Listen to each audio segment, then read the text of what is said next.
조선 후기에 이 세금 제도를 조금 어려워하는 친구들이 많은 것 같아요.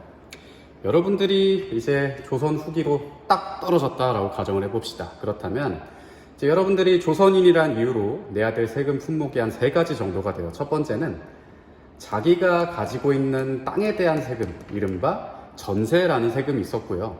두 번째는 자기가 살고 있는 지역의 특산품을 일정 부분 현물로서 세금으로 바쳐야 하는 공납이라는 게 있었어요. 세 번째는 뭐냐면 군대를 가는 대신 내는 세금인 군역이라고 하는 게 있다. 남자 백성들에게만 해당이 되는 것이었고요. 먼저 전세라는 개념을 보자면요, 이 전세를 부과하는 기준이 있을 거 아니야, 그치? 누군가는 땅에 대한 세금을 많이 내는 사람이 있을 거고 적게 내는 사람이 있을 텐데, 그 기준을 뭘로 잡았냐면 그 해 농사가 풍년인지 흉년인지를 정해서 풍년일 때는 뭐 더 많이, 흉년일 때는 더 적게, 이런 식으로 냈던 게 조선 전기의 전세 제도였어요. 그런데 문제가 뭐냐면 이 풍흉의 기준, 이 풍년이고 흉년이고의 기준을 누가 정하는데? 그쵸, 이 풍흉의 기준을 누가 정하냐면 지방의 수령들이 정해요. 혹은 중앙에서 파견한 관리들이 정하는데, 그러다 보니까 이 풍흉을 자의적으로 정하는 과정에서 수많은 수탈과 뇌물들이 오갔겠지, 그지? 그래서 이제 뇌물을 좀 더 적게 준 집은 풍년이라고 정해놔가지고 더 세금을 많이 내야 되고, 그의 농사가 잘 됐는지 안 됐는지 상관없이. 반면에 농사가 잘 되었음에도 불구하고 뇌물을 더 많이 줌으로써 전 흉년이에요, 못 살겠어요 라고 하면서 세금을 좀 더 적게 내는, 이른바 이거를 1등급부터 9등급까지 나눴단 말이야. 1등급인 해는 더 많이 내는 것이고 9등급인 흉년해는 더 적게 내는 그런 시스템을 가지고 있었는데, 그런 1등급부터 9등급까지의 풍흉 정도를 이런 사람들이 정하다 보니까 굉장히 많은 폐단들이 있었다라고 하는 거지. 그러니까 임진왜란 이후로 전쟁이 끝나고 나서는 아예 가장 흉년일 때 비율로 영원히 고정시켜주겠다라고 하는 이른바 영정법이라고 하는 법이 백성들을 위해서 나타나게 되는 거죠. 토지 한 결당 사두, 이게 최고로 낮았을 때의 비율이거든. 영정법이라고 하는 거고요. 두 번째, 이 공납이라고 하는 게 백성들을 괴롭혔다. 이 공납은 말 그대로 그 지역의 특산물이야. 그래서 선생님이 세종고등학교 친구들한테는 예시로 많이 들어주는 게, 옛날에 조선 전기까지 전의라고 하는 지역의 특산물은 그쵸, 뱀의 가죽이었는데 조선 후기로 갈수록 전의 지역의 뱀 가죽이 씨가 마른다라고 하는 거지.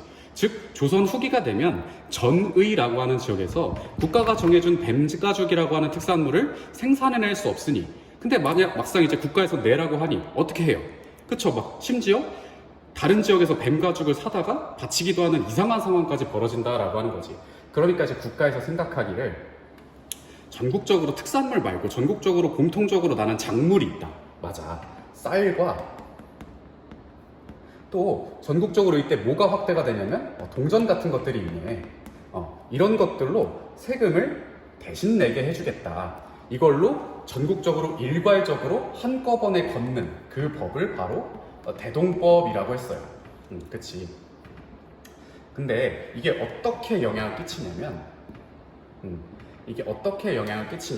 이 대동법이라고 하는 이 법이 쌀과 동전을 가지고 다 걷고 나서 이제 그 거친 쌀과 동전을 가지고 국가에 필요한 그런 특산물들을 여기저기서 사오는 그런 상인들이 필요했겠죠. 그런 상인들을 공인이라고 했는데, 이 공인들이 결국에는 전국적으로 이 동전 같은 것들을 전국적으로 뿌리는 과정에서 뭐가 발달한다?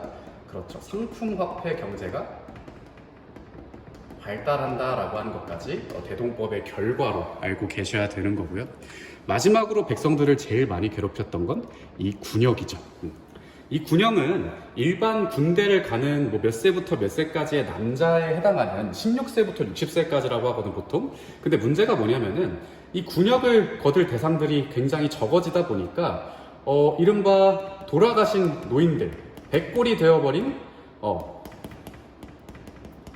노인들이라든지 이미 죽은 사람들, 이런 사람들한테도 군역을 거뒀다라고 하는 거고, 심지어는 어린 아이를 황구라고 했거든. 이런 사람들한테 어린 아이라든지 아니면 이미 돌아가신 노인들한테도 이 군역을 걷는 폐단이 벌어지다 보니까 백성들이 막 결국에는 어떻게 되냐면 뭐 도망, 노비, 뭐 이런 식으로 군대에 대한 군역에 대한 의무를 지지 않는 차라리 난 노비가 되겠다라고 하면서 스스로 노비가 되는 경우도 굉장히 많고 도망가는 경우도 굉장히 많아진단 말이야. 그러다 보니까 이제 부족해진 이 군역세를 이웃한테 혹은 그 가족한테 징수를 하게 되는 그런 폐단까지 갖게 된다라고 하는 거지. 그래서 이제 이걸 어떻게 해결하냐? 정부에선 이른바 균역법이라고 해가지고 이 균역법이라고 하는 걸 통해서 이제부터 역을 균등하게 걷겠다. 모두에게 원래는 1년에 비단 2필을 냈어야 되는데 1년에 한 필만 내라. 절반으로 감소시켜 준 거죠. 굉장히 굉장한 제도였는데 문제는 뭐냐면은 이러다 보면은 기존의 국가가 걷었던 군역세가 있을 거 아니야. 그게 부족해진단 말이야. 그러니까 이제 이 부족분을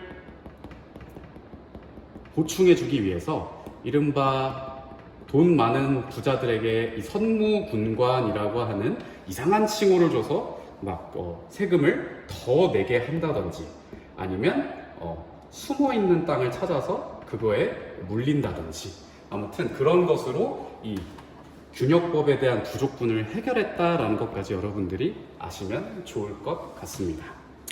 조선 후기 세금 제도가 어려워서 한번 질문하는 친구들에 대한 답변으로 한번 찍어봤습니다.